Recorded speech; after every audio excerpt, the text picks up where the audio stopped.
All right, what's going on, people? Emergency. Not much. Emergency garden report. This is necessary, guys. Very necessary. Yeah, I don't know if I like you down there. Perfect timing. There, I moved you. Oh, I'm usually down. I'm usually where Josue is. No. John just figured that out. I was thinking, do we need to give people like 30 seconds to get on before we jump into things? Or that's what I'm doing. All right. Just making sure. We're riffing. I'm moving. No, that's what we do. Yeah, no, that's what we do. I'm just, Yeah, this is I'm like moving we can warm up here. Can anyone hear Josue? I'm just kidding. Loud and clear. Don't mess with me like that, John. I was like, wait, no one's answering me yet, so maybe he's like, what? For anyone wondering what goes on behind the scenes, it was just us yelling at Josue. About 30 seconds. Come on, about 30 seconds. Josue! I have no idea. My whole house was like, why do you keep yelling Josue? I have no idea. Connections in Brockton should tell you. Where the show's going tonight. I usually ask beforehand, like, what are we talking about? But I'm just going in blind. I'm going in completely blind, folks. We're flying blind tonight. The NBA, luckily, it was a quiet day. There's not much to talk about anyway. Yeah. So. Yeah. So I know we'll just take some user comments, see what we got. I feel like we triggered this thing with our group chat. I feel like we sort of. I know what triggered this, and it wasn't the group chat. We willed it into submission, into existence. Yeah, man. Yeah. So we'll get started. Slow burn here. We should be talking after a game tonight, but we can't seem to catch a Celtics game anymore. Yeah, where do you want to start with this, John? We can go so many different places. No, I mean we're starting with the news, obviously. So by now everybody knows the James Harden, ate his way out of Houston, or the fat protest is over, or did whatever it was he wanted to do to no longer play for the Rockets. And he did everything but. He got his wish. Just another case of an entitled NBA superstar getting whatever they want, whenever they want, just because they say so, and you have no choice. They have all the power, and Houston did what they could do. I guess we'll get into winners and losers, but the way it unfolded was pretty interesting because it sounded, again, this is the second time Philly was used as like a prop. Philly was used to create and abused this idea that there was something going on that really wasn't happening, because it sounded like it was Simmons, and they were close on it. And Maxey. I thought they were. And, and as soon as you guys texted, you're like, it's done. I was like, oh, wow, Simmons is gone. It was like, nope, it's a really complicated 4-team deal with a bunch of pieces moving all over the place. So that to me doesn't lead me to believe that, the Philly deal was on the table, and then, all of a sudden they were like, let's go do this really complicated 4-team deal. That means Philly was really never in. And let's get Indy involved. Yeah, they used Philly as leverage. Come on, that's exactly what this was. Maybe, but this had to have been much of that. Had to have been going on for a long time. Maybe they were flirting with the idea, but did you really think, with the way the Philadelphia 76ers started out, you really think that Doc Rivers wanted to sign up for that task, that tall task? I think Doc was thinking, well, wait a minute, I think I fixed this thing. I think I'm the cure here. In 10 games into it, we have a pretty good record. And the Celtics managed to have first place right now, but I don't think he was excited about coaching James Harden. Well, the early returns out of Philly were that Doc was relieved because he likes Ben. Simmons was crazy relieved because he wanted nothing to do with going to Houston, and even Embiid was happy. So it seems like Philly's all set. Philly felt like we're all set with what we've got. They like what they have right now. And I listen. If I was the Rockets, I would have been so happy if my star player demands a trade, and all of a sudden Ben Simmons becomes available, and it sounded like maybe Maxey may or may not have been part of the deal. I mean, that to me would have been the luck of all lucks, timing wise, for Houston. Man, I mean, I know Houston got an absolute haul if you're into the whole draft pick thing, and I'm sure Bobby's going to tell us why it's so much better than what the Sixers could offer because of all the draft picks and everything like that. But for me, if you're Houston, you've got John Wall, you've got DeMarcus Cousins. I know he's not like a cornerstone piece anymore, but you've got Christian Wood.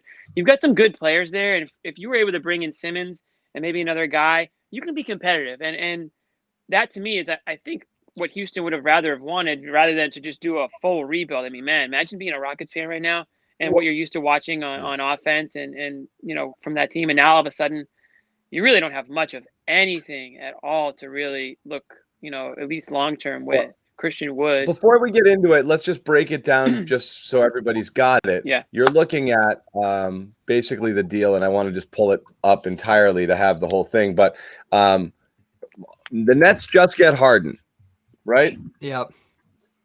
Well, that's basically it. And so it wasn't technically a 4-team deal, but there was a second trade after the fact. Yeah, so the Pacers and Rockets made a trade after. They made a trade after the fact. Okay. But basically, the Nets get Harden in a second-round pick. The Rockets get Victor Oladipo from Indiana that got involved here. Exum, pronounce it for me. Kuruks. Kuruks, right? Kuruks. Kuruks. Exum, bro. You said it right. Yeah. 4 first-round picks Harden. and 4 pick swaps, okay? Cavs get Jared Allen and Taurean Prince. I don't know LeVert's gone too. And LeVert goes to the Pacers, which is, I think, huge. So what's funny is my Pacers. Again, Pacers sneaky fun.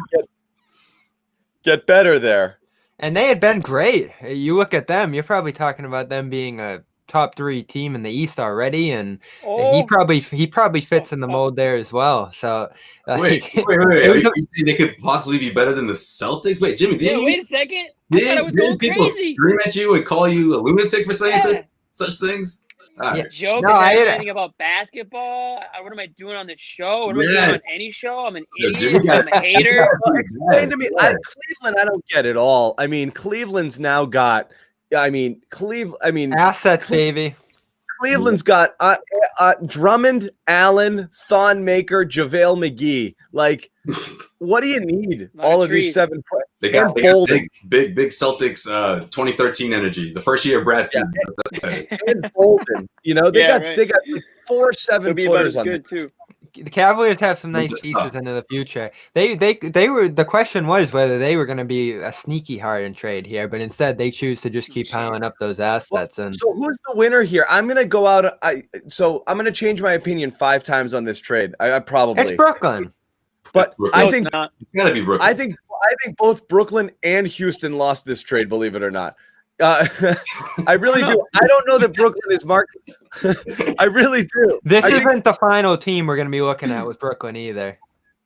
Okay, Bobby or Josue. Brooklyn will add some bigs. You're not going at it with just Jordan, right? They'll add a big, and they actually have depth around these guys. I don't think they lost that many. The picks don't go far enough to matter for me. They do. They do eventually, but only at the tail end. They're not going to be bad enough that early. I'm surprised there wasn't pick protections there, but I'm not. I'm surprised Houston didn't say, "Can we push them all to 2 years from now? Can we start this all?" Like, that's what I would have done if I were Houston. I would have tried to start. I don't think you can do that. I think there's a limit on how far out it can go. I think it's 7 years. The first one I want to trade for is your 2022 first rounder. Then I'll start the swaps and start to do it there. So I want to start catching you on the downswing. The first 2-3 years you can probably say are tossed. The pick swaps are useless, and the pick is going to be low. Yeah. So you're basically the Celtics now with a bunch of picks in the 20s. Like, who gives a Yeah. Well, that's what we said about that Celtics trade way back when, too. You never know. Durant and Irving have signed for 2 years, and that's Harden's window as well. So all 3 of these guys could potentially be free agents after next year. And we'll see where it goes. We'll see how it fits. We know it's combustible. I mean, it blew up on the Nets once. Oh, it's unfathomable that they would do the picks thing again. But it's incredible that they're doing it again. But it's a different brass there. These weren't the guys who did it before. Those guys got fired because of that. They're like, look what we look like now, though. We survived that. It was like, but it took you guys about 7 years, and it was pure luck, if you really think about it, that they were able to strike those 2 guys. Geographical location. How is it going to work, though? I mean, talent aside, how is this? How do you guys see this working when you get Kevin Garnett, James Harden reuniting? The old middle school buddies meet again in high school, and the high school buddy Kyrie Irving's is he now on the outside looking in, and is he pissed off? Does he even know this trade happened yet? I mean, has anyone told him? Is he on that's the second planet Earth right now? Somebody from Sex and the City told him. Yeah, exactly. I think that's the reason why. I think he's doing a Zoom dinner party with Kim Cattrall tonight, so she might tell him. I mean, I saw a report. They won this trade, I think, because if you think about it, all Kyrie's fault at the end of the day if he doesn't, commit to the team or decides that he just wants to come and go as he please. You have someone like James Harden to put alongside Kevin Durant, and that puts them in the Eastern Conference Finals. It's almost like regardless of what Kyrie does, it's like, okay, well, at least I have my guy here, and we have at least 2 years at this. So my question is, how much of this is Kyrie protection in terms of are they legit worried? I don't know. That's what I don't get how it works if all three of them are there together. There's only one ball, like Jimmy said earlier. And the team's got massive defensive issues now. You're forcing Jordan. That's my worry, yeah. You're forcing Jordan to play, and he's brutal. Jordan's been done. Jordan should have retired 4 years ago, not signed as part of a super team, three-way because he's pals with these guys 2 years ago. He's a disaster. So the Allen hurts them. You've lost the bench depth in LeVert there. You've lost Dinwiddie already. So I don't care. It's a superstar league. 3 superstars. We saw what the Lakers did. The 3 players on the Nets are better than the Lakers' best 3 players last year, and they easily won the title. But it's just different. It's a weird fit of players, right? It's a different fit of positions. It's a different fit of where they are in their careers and type of players, ball dominant players, and most of all, different personalities. I mean, you might have the 2 most disgruntled NBA players in the league now on the same team. I mean, and then you've got Kevin Durant, who, he's at any given point, this guy's got 4 or 5 Twitter accounts going. I mean, I don't know what's going on with the Nets. If you can, I mean, one of the funniest tweets I saw was that meme of the person throwing the food in the grease fire and it just blowing up. Yeah. I mean, that was so funny to me because and they were like, oh, this is like the Nets adding James Harden to the mix. I mean, you've got a guy in Kyrie Irving where literally nobody knows what's going on with him. And now you're bringing in, one of the most, ball dominant, scoring guys in the league and asking him to just fit with one of the all-time best players in Kevin Durant. So how is this going to just seamlessly happen? There's no one's practicing. No one's even allowed to hang out together. I mean, how are we expecting these guys to gel? Don't compare this to the Celtics from 2007. Just please don't. I mean, those situations are completely different, and we always go back to comparing it to that when players join each other, but you just can't. Every team and personality is a different fit, and to me, it's just because the Nets acquired Harden, not denying his talent. I just don't know how they're all going to fit together. You bring up a good point about the chemistry, the situation at hand, the practice. I mean, who knows? The league could be done in a week. Who knows? We don't even know allowed that to practice it. Yeah. So there's a lot of things circling around this. But if I'm just looking at it from an X's and O's standpoint, once these guys get together, if this is the team they're throwing on the court, I look at 3 guys that are capable of making this work, basketball-wise. We've seen, and I said this. They're the 3 biggest donkeys on the planet, though, huh? This is such an easy team to root against. Their talent through the roof, though, when it comes to offense. Through the roof, but holy crap, is this the least likable team ever assembled? Celtics fans, it's totally up there. For Celtics fans, it's going to be as easy as it gets. These guys are brutal. 2008 KD whining every second from going to Golden State all the way down, and nobody loves me, and screw you, and and his 12 burner accounts, and friggin' Kyrie, the most. Whatever. I don't even want to talk about Kyrie. I don't want to waste a breath on him. And then Harden is just. I mean, this was disgraceful the way he shot himself out of here with Houston, showing up throwing his teteammates under the fat protest, and it worked. And just a brutal guy to watch play. I can't stand it. I can't stand this brand of basketball. Yeah. I mean, I love watching Kyrie play, truthfully, but I can't stand Harden ball. Well, they were a beautiful team to watch early this year, and part of that is that Kyrie committed to that off-ball role to some degree. He was getting off the ball, cutting back line. They were doing some good. They were doing some baseline pick and roll work there. There's just a lot of, pretty good sets out of that D'Antoni offense and some of the good coaches that they've assembled around Steve Nash here. Now, how does Harden fit into it? There's a lot of talk about him moving off the ball, which he hasn't done since Oklahoma City.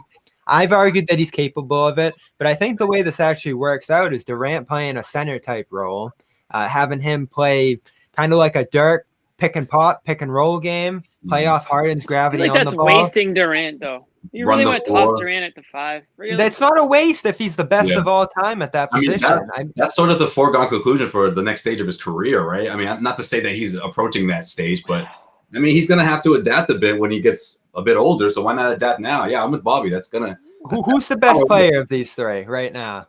Durant. No question. Yeah. No question. Durant. I mean, at Harden's current weight, it's Durant. Yeah, but we don't know what Harden pound for pound. I don't know. Next to Durant. Pound for pound. See, that might be the wrong question. The question might be, who's the best to run this offense? That is the wrong question. Who's the best to run this offense would actually be the right question. Kyrie needs to show up before you can run anything through him. I mean, the guy's literally.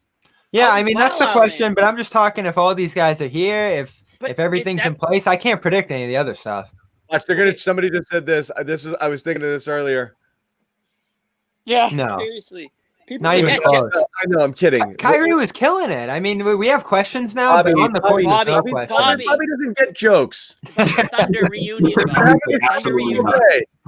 It's like that will never happen.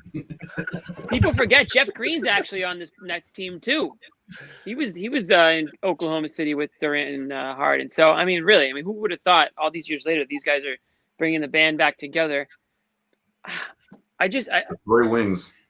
I would have been, put it this way, I would have been concerned more long term if Harden ends up in the Sixers. Maybe that works out for them. I just don't know if it's going to work out just because of the personalities and the talent that already exists in Brooklyn. I mean, I feel like you already had it. Let's just say Kyrie comes back and he is Kyrie Irving of old, right? I mean, you've got a really, really talented team there. Now, maybe they know something about Kyrie that we don't, like you said, John.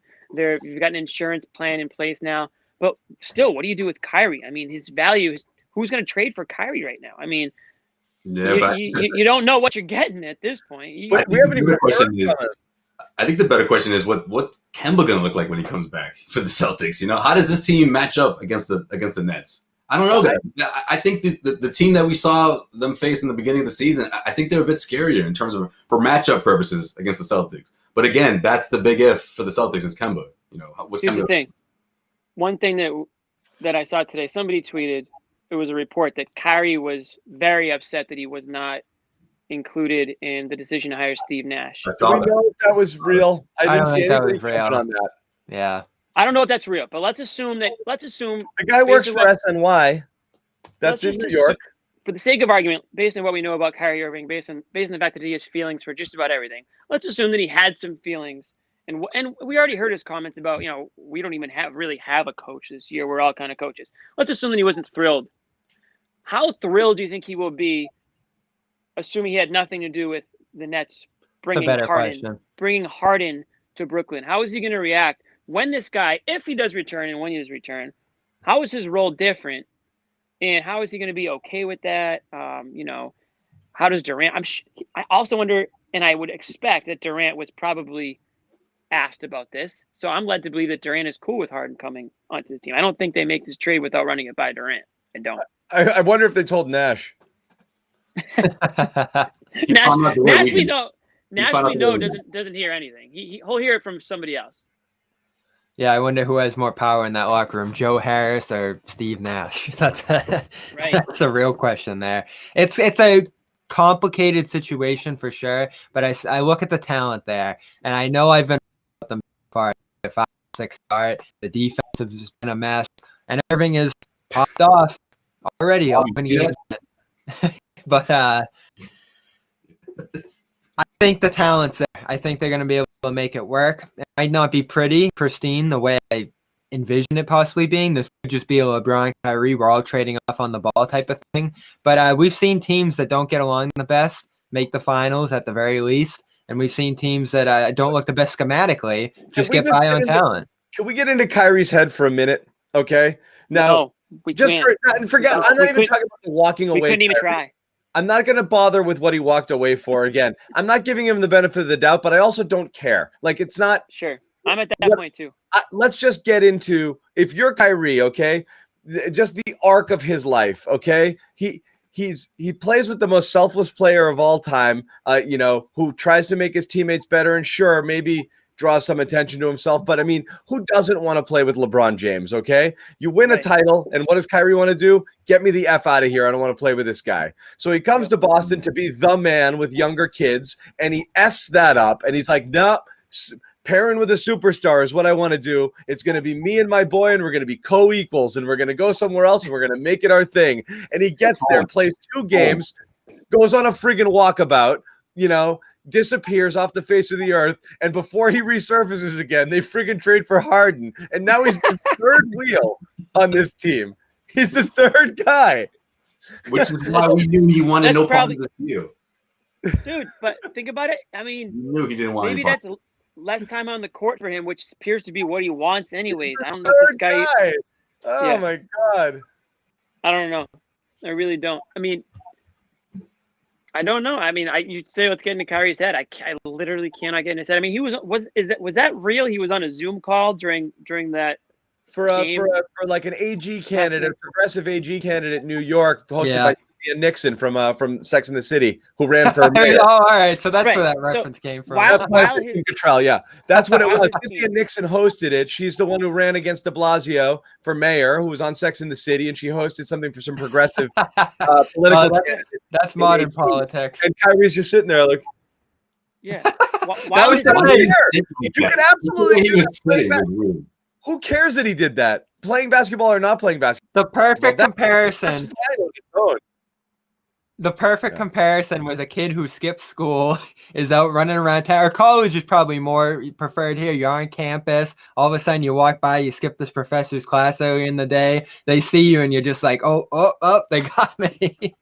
Somebody tweeted that Kyrie's trying to play basketball remotely. Like, just like so true though. I mean, he's like, he wants to be. He wants to be like signed by, he wants all his money signed by the Nets and be on the Nets, but he doesn't actually want to show up and play the game. The party's the problem. Like, So that was my next point. Yeah. Go on.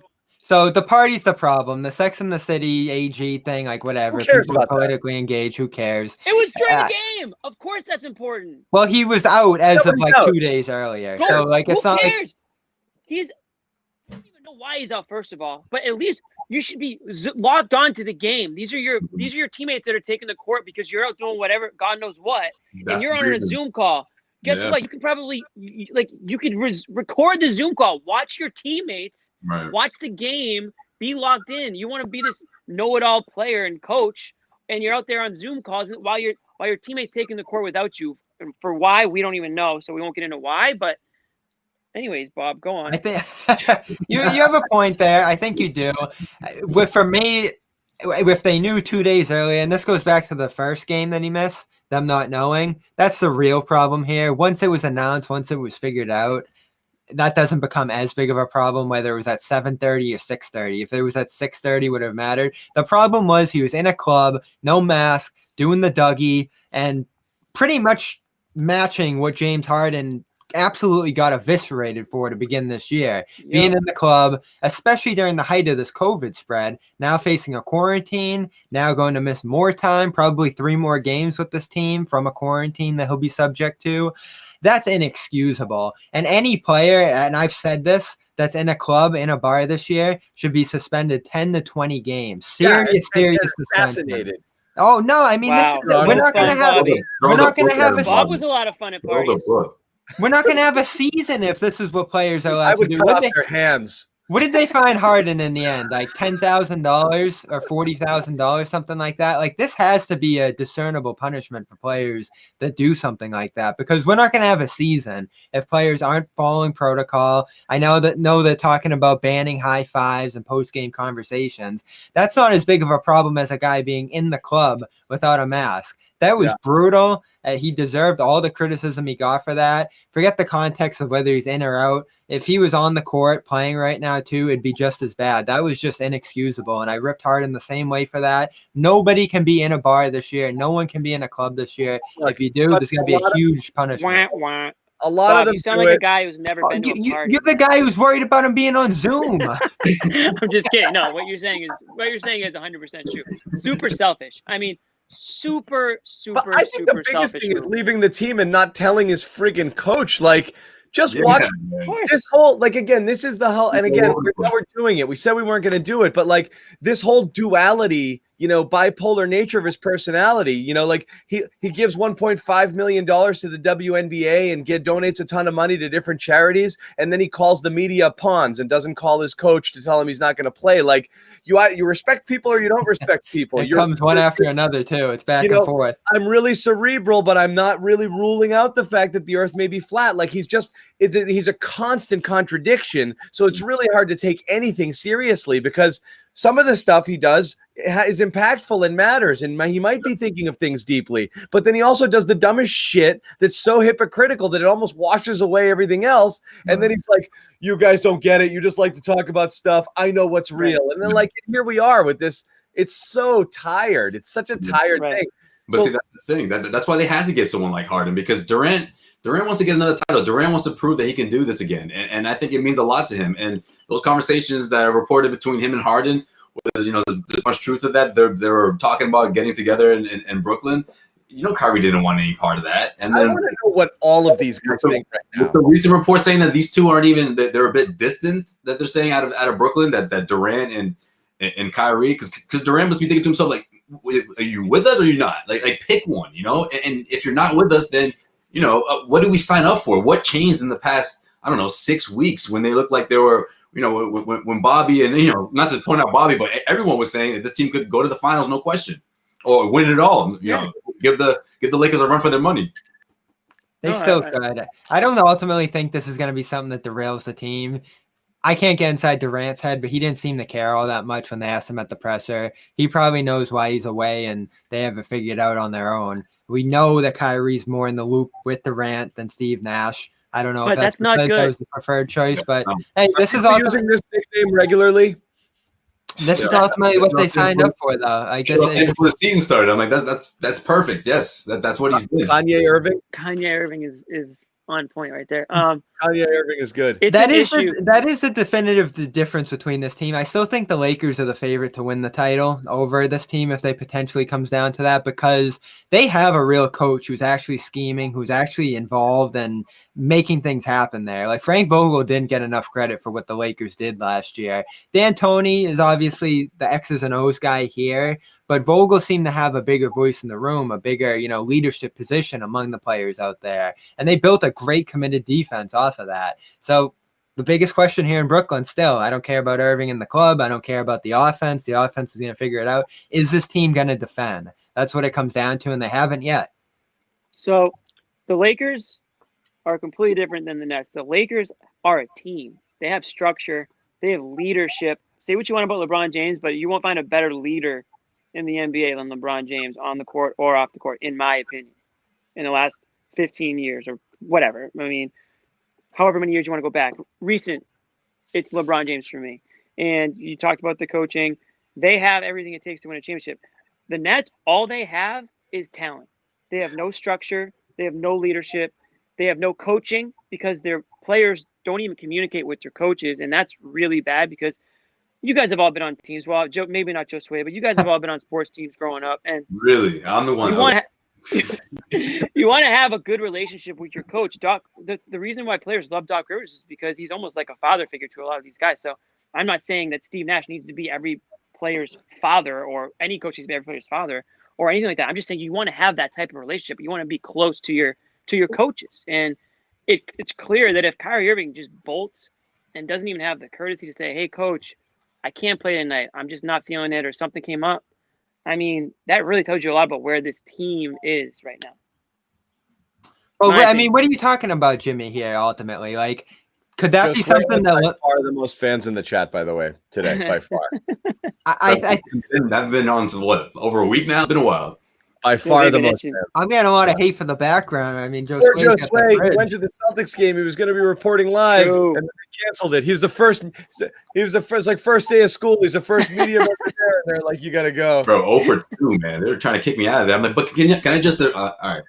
That's quick. Like history. That's like some history that you're a part of, though. You got some history there. Yeah. So, Jimmy. Yeah, Bobby, what are you saying? Go ahead. What are we talking about here ultimately, though? Like, could that be something that limits them from winning a championship? Certainly. Yes. Especially this year, yes. There's no structure. There's nothing. I don't think Kyrie's this gone for the next 2 weeks at least, right? Because and you know what's at really the very important? least because of COVID. Your starting point guard. Yeah. It is. I want to shout out my. I still got my Christmas stuff up a little bit. Christmas card. My tree down, but I moved the shot anyway. I'm thinking of their competition in the East. I still consider them the favorite in the East. I like what Philly's They're only done going to so beat far. themselves. They're only going to beat Yeah. themselves. They're better Look, they're talented than everybody. That's the best thing. This is either going to be a friggin' cakewalk to the finals, which it very well could be, or a hot mess. So that's what's going to be fun here. But rooting for the hot mess is fun. You want this not to work. Nobody wants the 3 superstar team to work, especially these 3 superstars. So this is what you get to see, and then you get to say, "See, they couldn't mesh together." But I mean, these are three weird dudes. Yeah, Kyrie is just so much more important. To say the least. These are 3 weird dudes. It's gonna be interesting. I just think Kyrie can just. I know it's cliche, but it's like he can make or break this thing in a huge way, and it's just like if he can only, I don't know, be a little more transparent with the club or with the players. I don't know. Maybe it's just Durant he's being transparent. Maybe Durant has been the whisperer for the rest of the organization. Maybe he's the one telling everyone what's going on in Kyrie's world right now. But hey, it's a long season. We'll see. I mean, we don't even know if the suspended season is going to happen one way or another. I mean, we may be talking about seeing this thing pan out months from now, and it'll be plenty of time for these guys to figure this out. But I mean, the 3 of them, all this talent, they should be able to figure this out. If they don't get to the NBA Finals, it's a bust and a half, and that could definitely happen. I will say it'll be interesting to see who they bring in. They send out 3 players in this deal, only bring 1 back in, so that opens 2 roster spots. They could make a trade here as well. It'd be frustrating, I would Bobby. expect Buyout time, every good name out there, Brooklyn's going to get every one of them. Straight You know, always happens. You know, I'll be interested to see what they can. Look at their last year. Like, oh, I just want a ring. I'll take my $5 million and go there. Every one of them. I'm interested to see what they get for Dinwiddie too. Surprised he wasn't in this package. Surprised Houston didn't push for him. That's a great player when he comes back next year. He'll be at a higher price tag because you got to sign him. But that's a guy who, despite being injured, has value around the league. There would be plenty of teams that would want to acquire him just to pay him next year and have that leg up with the bird rights. For some reason or another, his bird rights transfer when they trade him. So that's another guy that they could trade and get something for. They're going to have to fill out this roster. They're a little thin inside. Jordan can't get done alone, as John said. And they're going to need, probably another guard when they go small. Can Durant play center for those kind of minutes? Like, there are a ton of questions here, Jimmy. I'm not going to, completely throw away the fact that this team could go wrong. But the talent is unmatched. Let's get to what it means for the Celtics. Yeah, I'm done with the Nets tonight. Okay, done with them. Done. Until next show. Yeah, done with them. No. But for real, what's the trickle down here, okay? Because immediately you see 4 teams making trades, and you're like, couldn't we have gotten in the mix there somehow? Figuring out, people are moving. That means they're either desperate or they're clearing out players or clearing out. And this is where the Celtics want to be. They want to be there when the things start falling, in their direction. How does this change things? Now, Oladipo, now in Houston, is he a long-term guy there? Is he a TPE sort of player if Houston wants to get that off the books and have the money and continue to get younger? Or do they hope that he can regain his superstar form? They sign him long-term. I don't really know. Cleveland has a mess of big men. Now you're seeing a lot of talk about Drummond. I don't know why the Celtics would ever want to do that, but 8 people put it in the chat, and I've seen it on Twitter a bit. We've been talking about Drummond for 8 years. Yeah, he's been linked to the Celtics since he was drafted, I think. But since drafted, yeah, for real. Yeah. So does the movement of these players to wherever they are, is PJ Tucker, if Houston's cleaning out, he's a guy we've talked about. Someone just put that in the chat. Does that do anything?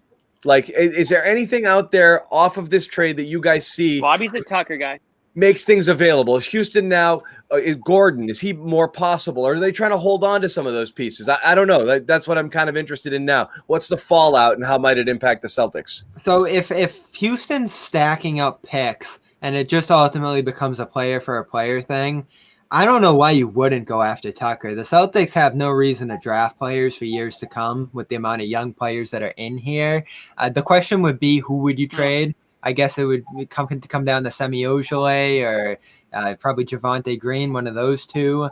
and just kind of do a player pick swap. I don't know if you get to trade 1 first rounder or 2, but PJ Tucker would fit right in with this roster, allow them to play a smaller 4 who can shoot rather than Grant Williams. Maybe Grant would be the guy that you would give up in that trade possibly if they want a player of value.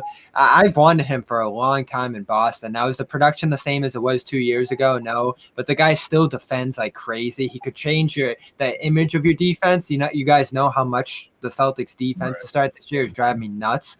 So that guy has immense value. I'm still upset that the Celtics didn't acquire him in 2017 when the Raptors went out and got him. I'm all in on him. Who is this? Yeah, I'm with PJ Tucker. Yeah. Oh, yeah. We were talking to him in the offseason. Who? Yeah. Every time he starts talking about defense, I nod off. But no, I think offseason, Bobby. PJ Tucker, though, that's a good Tucker one. would be a nice addition somehow. But, I don't know what it would take. It's going to be a cheap price. I wouldn't give up a lot for him. Gordon Hayward is headed to the tunnel. Oh, injured? God. No. Yeah. No, his wife's in labor again. Oh, wow. They're saying somewhere. I knew it. They're saying left hip or thigh. So, but whatever. Unreal. That's too bad. Anyways. Did you guys see that post-game interview? Did anyone see that as a shot towards the Celtics? I didn't see it that way. He was saying how fun the offense is and how it's everyone gets their own opportunity. Everyone gets it's sort of an equal opportunity kind of offense. And I don't know. So I read an article that someone thought that they took that as a shot towards the Celtics. The shot's been made. I mean, the reason for him leaving was essentially a shot. I don't know if you take it as a shot that he couldn't be number 1 here, but I mean, that's been pretty evident for a while that's why he left, and he's doing his thing down there. Hopefully it's not a big thing. I've enjoyed watching that team for sure. Yeah. I mean, look, whether it's a shot, it's at least a subtweet, it was this way here. Now he was thinking it. Now it's here. Right. He basically said it. Contrast. Yeah, he's acknowledging the contrast. He said it. I moved for opportunity. I wanted to be. He basically said, "Look, I want to be the man. I was the 3rd wing on this team." And I actually didn't even view it as shots. It was like you got two of the best up and coming wings in basketball. I'm playing 3rd fiddle on this team. I'm in my prime. I want to go be prime Gordon. Yeah. Right. I don't begrudge. It's honest. I actually didn't even view it as a shot. It's just basically like the truth. John's these guys are really freaking good, and I'm playing behind them there, and I'm still really good. I want the world to know I'm good. I want to make my mark. He can work on education reform too down there. Dang, Charlotte needs. Charlotte's from the hip. He's just pulling. Damn. Okay, Bobby. I like it. I know we moved on from like the Rockets Nets, but we were just talking about Easter Glass. Yeah, we were just talking about Gordon's comments, but man, those comments from DeMarcus Cousins and John Wall today, you don't see that often. I mean, as crazy as the NBA is, you don't see players go after players publicly like that. On star crime like that. Yeah, that's when you know it was. I came here for John Wall was the quote. Wow. Yeah, that was tough. I mean, man, talk about a crazy locker room that must have been, or not even. I don't even know if these guys are allowed. I don't even know if there's that much team unity going on this year. I don't even know what players are allowed to do with each other, at least in the arena. So I don't even know if teams are allowed to be that close, but certainly the Rockets were not. That's one thing we know. It's a good point, Jimmy, on the closeness. Will there be time for Harden to even integrate with these guys? Practice is certainly non-existent. And then we think about postponements if it comes to that with them. Tyler Johnson has a contact tracing thing going on there in Brooklyn right now as well. I don't think there's a case in Brooklyn. There were 16 cases this last week. I don't think Brooklyn was one of them. But if you have a stoppage in Brooklyn, that can kind of hurt your development there. So there are a lot of things floating around, and they do get a little thinner here. Let's make no mistake, Jared Allen and the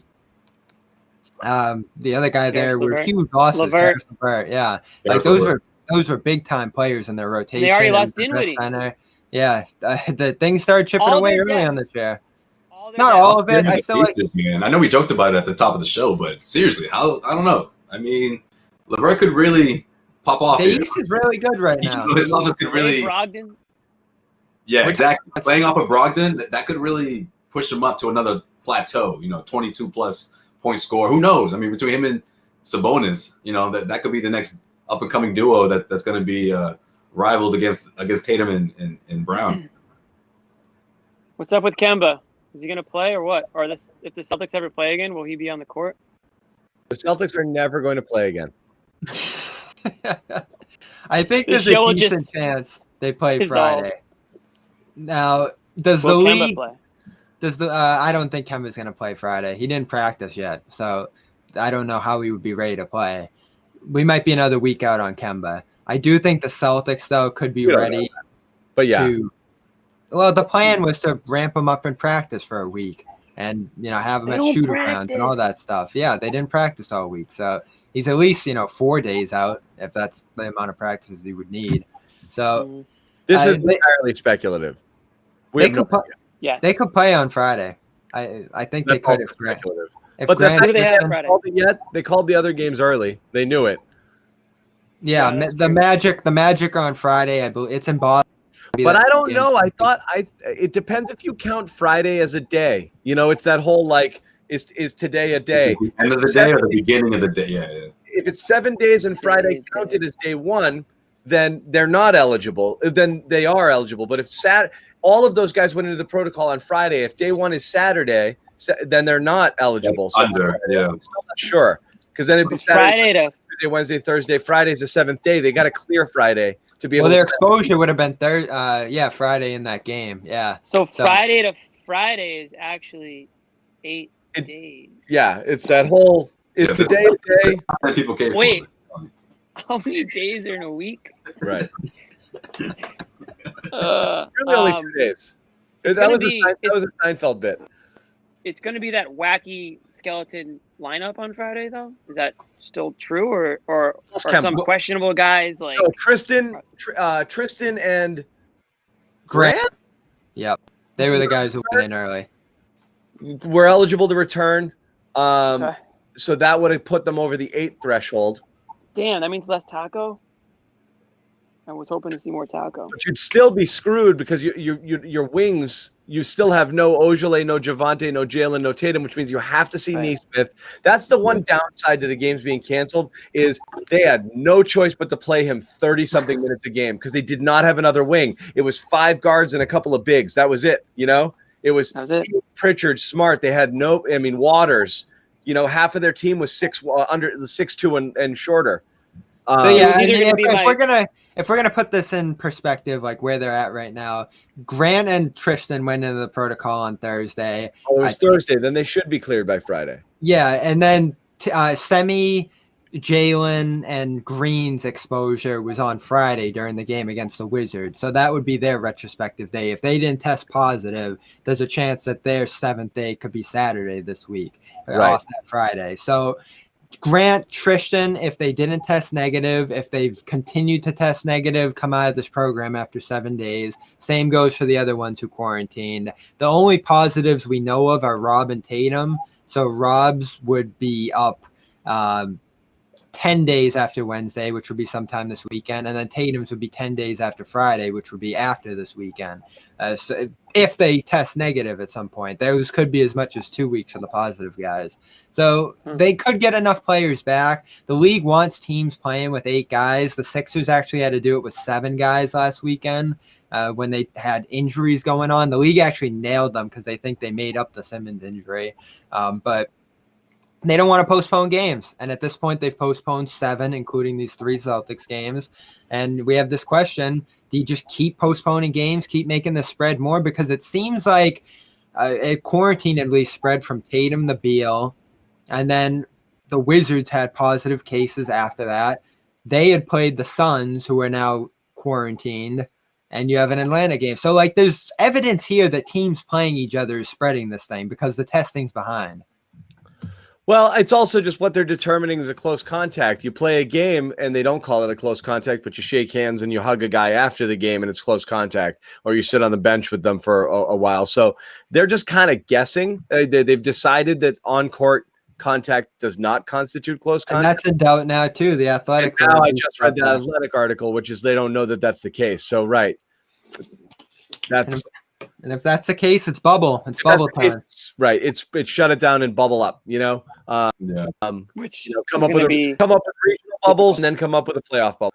They sort of thought that they knew that was going to happen, but I think they were hoping that it would happen like 2 months from now, or at least that they would have the threat of having to go into a bubble where it's like, okay, well, we're inching towards the playoffs. This is more like the playoff bubble, and 22 teams, because they already have the in-tournament in place, and so it's happening. Sekou Smith and for NBA TV was on with Sherrod Blakely on the A-List podcast. Those guys nailed Harden.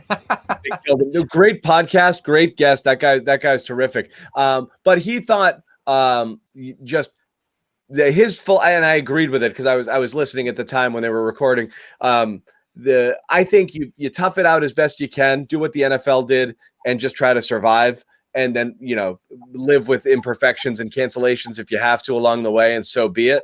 And try to make it up where you can, and then just make it a playoff bubble, and that has to be that playoff bubble. Right. Just subject the 16 teams to a playoff bubble. Try to get there if you can. And that makes the most sense if you can make it there, because look, at the end of the day, everyone's freaking out at the NBA for what they're doing, not doing here. But I mean, how are they different than the rest of the world? The rest of the world's going about their business as well, for the most part, trying to put some safety protocols in place, wear masks, do things, restaurants at 20% capacity, XYZ, and then just kind of live with this and deal with it. So that's kind of where they are. If they're going to keep doing it, they're going to take this risk on and go. I mean, everything in the world is safer in a bubble, but the entire world can't go in one. So you either don't play or play with risk, and that's kind of where you're stuck right now.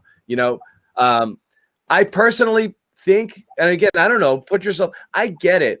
It's boring. You leave your family and this and that. If I'm 25 years old and they say you got to go play in a bubble for 6 months because that's your job, I would just do it. I wouldn't love it, but I would do it. What's different between being deployed overseas or working somewhere where you're constantly having to travel or XYZ and be away from people?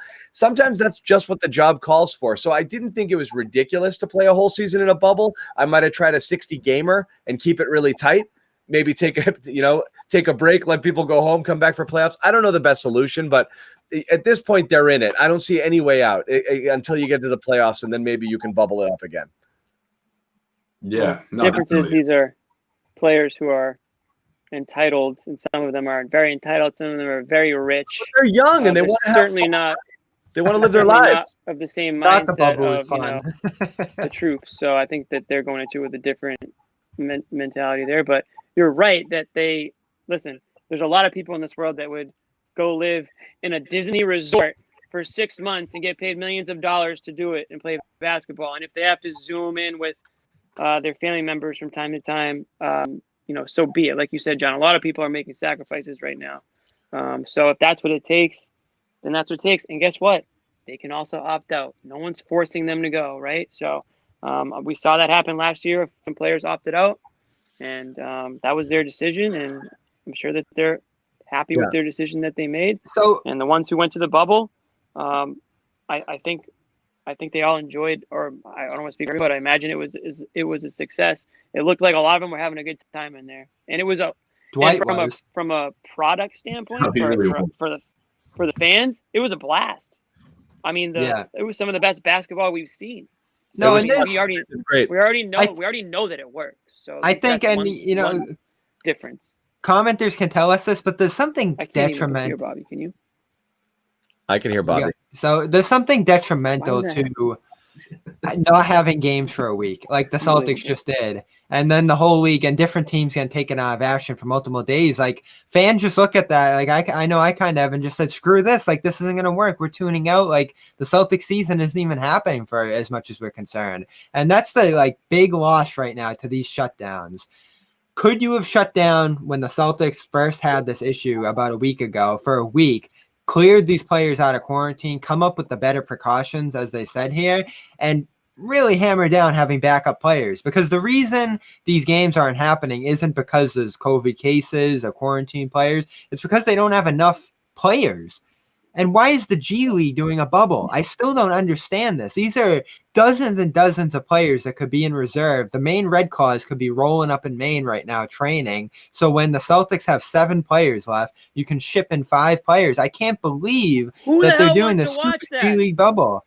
I know, like it just makes no sense. There's no money to be made. It's an expense. I think that sucks. That's the worst thing you're going to do is basically the entire integrity. So you'd rather have no team for a week? Yes. Yeah. Yes. I would rather have no basketball for a week than watch 7. No offense to anyone on the main red class. It's just you can't crown an NBA champion if half the games are being played with G Leaguers. You just can't. It's going to right now. Half the games aren't being played. Period. I like they will be. They will be, right? How is that fair? I mean, how is that fair to a team if they, whatever, a few of their players are down, and now all of a sudden they have to play 5 games with the main Red Claws roster, and that goes on their record, and maybe they missed the playoffs, or maybe they are screwed out of a certain seed, or maybe it happens in the playoffs. I don't know, but like if I'm a fan of a specific team, I would much rather say, hey guys, take the week off, get healthy, and come back with the roster that you spent all this money on and that you've mortgaged your future on in some cases, and you're trying to win games. It's pretty short-sighted to say, oh, let's power through it. The NFL could power through it. They have 1 game a week. NBA and NHL can't do that. I mean, yeah, if you want to plug in a 1 or 2 guys, that's fine. I mean, that's end of, they don't end up playing the court. But if you need to do a situation like the Celtics are in, where you're relying on players who aren't ready to be in the NBA to win games for you, I just don't think that's fair. And at the end of the season, the fairness is out the window. The Raptors are in Tampa. The Sixers just had to play with a guy named Dakota and Tyrese Maxey leading the way for 2 games against the Nuggets and a Hawks team that are very good teams. So like the fairness is out the window here. It's not completely out the window, but it would be. If I think it's pretty far out the window. But if it continues, I think definitely it's out the window. And also when you factor in teams that we're talking about ultimately affecting their record, and maybe a game or 2 or 3 it keeps you out of the playoffs because of that stretch. And at the end of the day, what were we going to get? These lopsided games that we were getting, or better yet, the players not being able to because of they didn't necessarily test positive for COVID itself. To wipe out 6-7 players night after night, I think it's better you postpone it and you make up those games on the back end. Do they realistically make up every single game? Probably not, but at least you'll get a better representation of the record at the end of that, because you're not going to be able to think about, well, what about those 2 weeks where, they were dropping games left and right because they didn't have their guys and they were up against a team that did or had the majority of them. Yeah. It's, I don't want to see the G League. You guys are so excited to see Aaron Nesmith lead the way. It's an experiment. Sink or swim. I wanted to see it for 1 game. I want to see 1 Aaron Nesmith. I don't want to see 8. I'm pretty happy they banged out 3 games. Between Tremont, Nesmith, and Taco, Celtics were pretty much down in the G League at that point. You don't want to go much deeper than that, but that's where we are. I'd rather have something going than no games. All of a sudden you're rescheduling games. Like this isn't easy for other teams at the end there either. Where are all these games going to go? So these are first place. I think you'd be happy. They only first place. Great. All right, let's move on. How's Tatum going to look when he's back from this? I don't know. So that's the one thing. I'm not going to be alarmist over it. I hate not having heard anything about he's doing fine. This guy's asymptomatic. Nothing's going on. You want to? I'm pretty sure both were asymptomatic. Yeah, but I want you see those percentage of people who are like, yeah, it's really bad. I had a tough time breathing for months, or my heart exploded.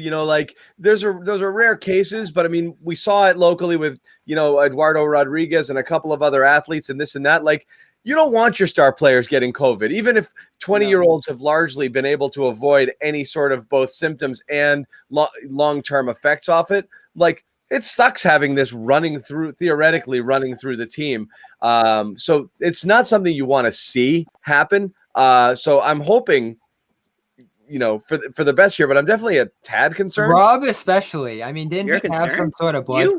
Rob had some sort of blood flow condition that he was dealing with coming into the league too. So you get worried when you start to hear those things. And that's we haven't even touched on that. The league keeps saying that there's no condition where they stop this. Are they just waiting for someone to collapse on the floor like college basketball? When the Florida guy did, I was like, this is going to be bad for all sports. And amazingly, it didn't happen. It didn't. It's not going to be a problem until either something like that happens or there's, an entire slate of games can't be played, when it's 12 teams, double digits, I think once it reaches that point, you have to, because it's going to be ridiculous. You bring up a good point, John. Yeah. Well, what could be the lasting effect on this, on Tatum, on Rob, on everybody in this league who ends up with it for years to come? Right, that's what they're playing with. Let's not go there, because we have no idea what we're talking about when we talk about any sort of effects. So. Well, neither does the league. I mean, no one knows that. So that's what they're playing with. I mean, you can say that about anything. I mean, shut down the country, I guess, or shut down the world, because we don't know what's going to happen in 2 years. You can't. So it's their, at the end of the day, it's their decision to play. No one's making them play. And it's Jimmy, can't I be worried for Jayson? He's only 19. We're worried. You could be worried, but let's not be like, oh, well, what's going to happen in 4 years? I'm not saying shut the league down. They're just a better plan. Okay. The plan right now isn't working. Can we all agree on that? Like, this just isn't working. It just is what it is. It was this. Yeah. It is. It's not a plan. It just is going to happen this way. You know. There's no.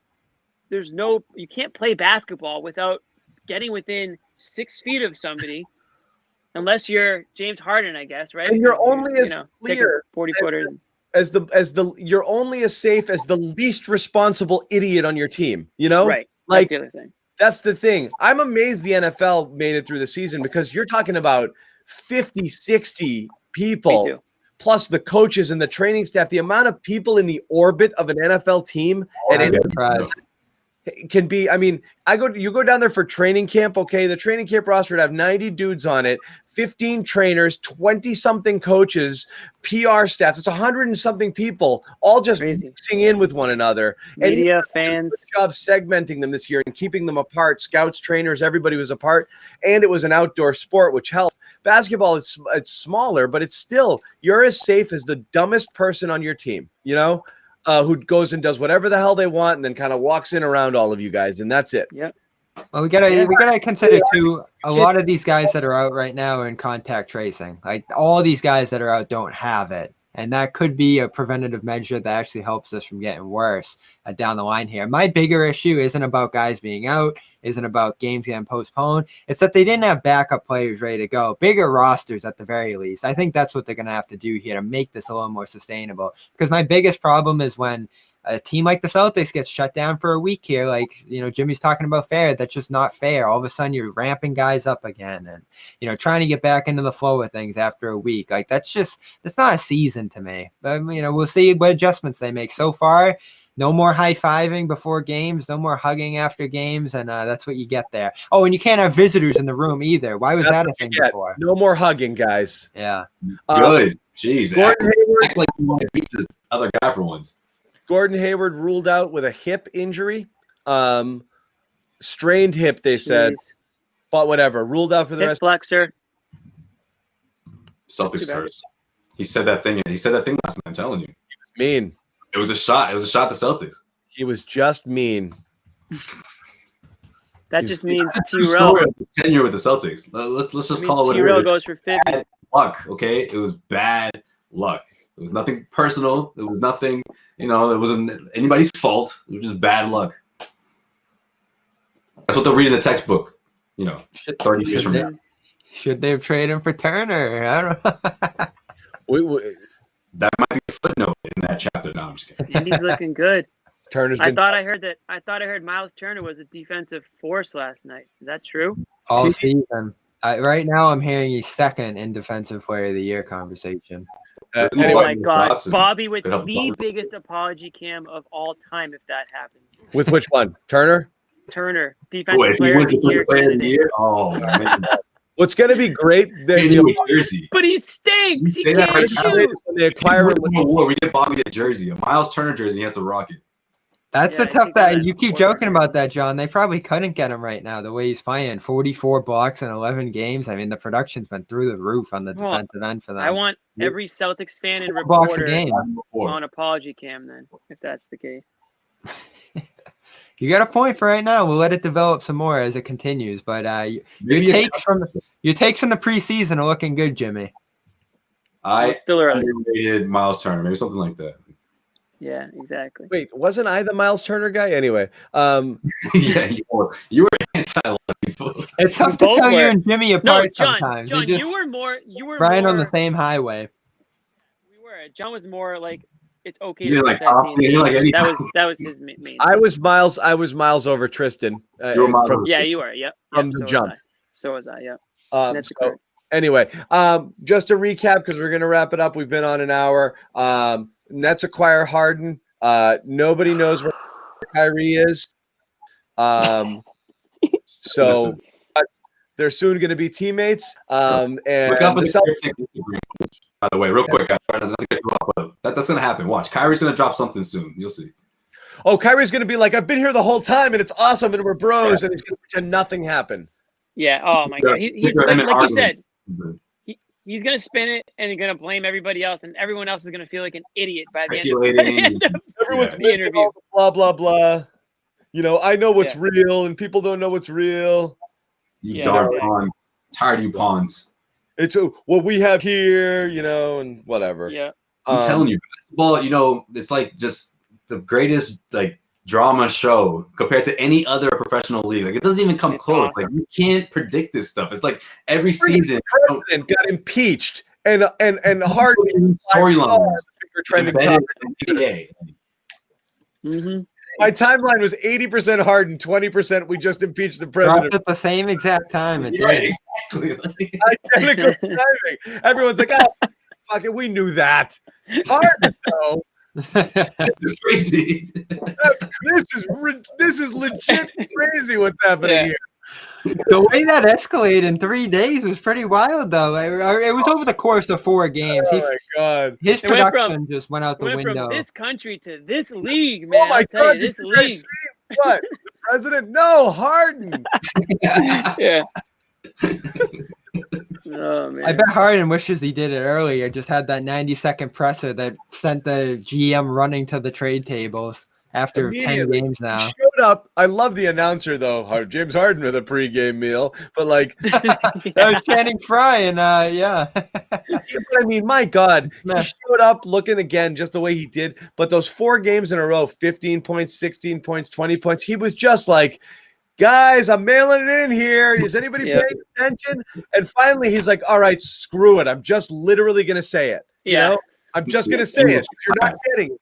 You're not getting the picture. So he goes to the table and he's like, I hate all of you, you know? The situation can't be And that was it. And then they're like, okay, I guess trade him then. So yeah, wow. Talk about forcing your hand. Yeah. All right. So let's wrap it up. We've got maybe a game on Friday. And if that's that, we'll talk about it. If not, we might jump on here once more this week and let you know what's going on. If somebody locates Kyrie, maybe we'll do something there. So expect to hear from us again later this week in some form or another. We will see if there's any news. Obviously, if there's anything as far as the Celtics go, dominoes fall here. Maybe we get a clearer picture of what they might do because, again, everyone's mind immediately here goes, a bunch of teams made a trade. When are we going to make a trade? So, again, you got it? No, I was going to say one thing. We didn't mention this, but are we all on the same page? I know we are. That we're glad that the Celtics didn't trade for James Harden, right? We're all all there. You know all me. there. Okay. I told you I would have retired from this show and stopped watching basketball this year. You know the way I looked at it, guys? And, I'm glad you brought that up, Jimmy, because, John, the fact that the Celtics now, Jayson Tatum and Jaylen Brown, have an opportunity to knock off 2 top 5 guys in the best-of-7 series. Like they've never done it. They haven't. The Celtics just haven't been able to do that yet, and it's going to be a huge challenge. But I'm excited for it. I would prefer it this way, and I think Danny Ainge is too. I wish the Celtics could have somehow been the Cleveland in this trade, picking up Jared Allen out of the fold. I don't know how the line up there, but that would have been interesting. I think Danny was monitoring this thing for a while, but if there was something there, he would have. And yeah, I was thinking the same thing. I was thinking more of along the lines of maybe Gordon or someone like that. But, I was wondering whether the lines would have been if Kemba can be included in a money push somewhere else, it gets you a player that you would rather have. And I'm holding out on Kemba. I am. Right, like I said, you don't have a choice. Me, I sold my shares in the preseason. I'm on record. Yeah. Sold them in the playoffs last year. Get out of here. I sold them early. Sold them in the Eastern Conference Finals. Yeah, I did. I sold them early. So I'm holding on too. Okay. So good. That's the one thing we have to look for. Look, and that is exciting, and that is a bummer with these games canceled. We might have gotten to see him, but hopefully we'll see him soon, and then we can decide what we think. If they make up these games on the back end, then those are games that you would theoretically have Kemba Walker for that you wouldn't have had him for if they reschedule them. So who knows? Maybe it's a good thing in the long run. Yeah. So Celtics, I mean, again, you don't want COVID running, but they dodged a bullet by having this many people sit and not able to play because these would have been all losses. And then you get Kemba more time to heal. So, yeah, theoretically, he misses fewer games overall. So that's probably a good thing. So that's going to wrap it up. Jimmy Toscano, Bobby Manning, CLNS Media, and Celtics blog, Josue, Pavon, Heavy.com, CLNS Media. We will see you guys later this week.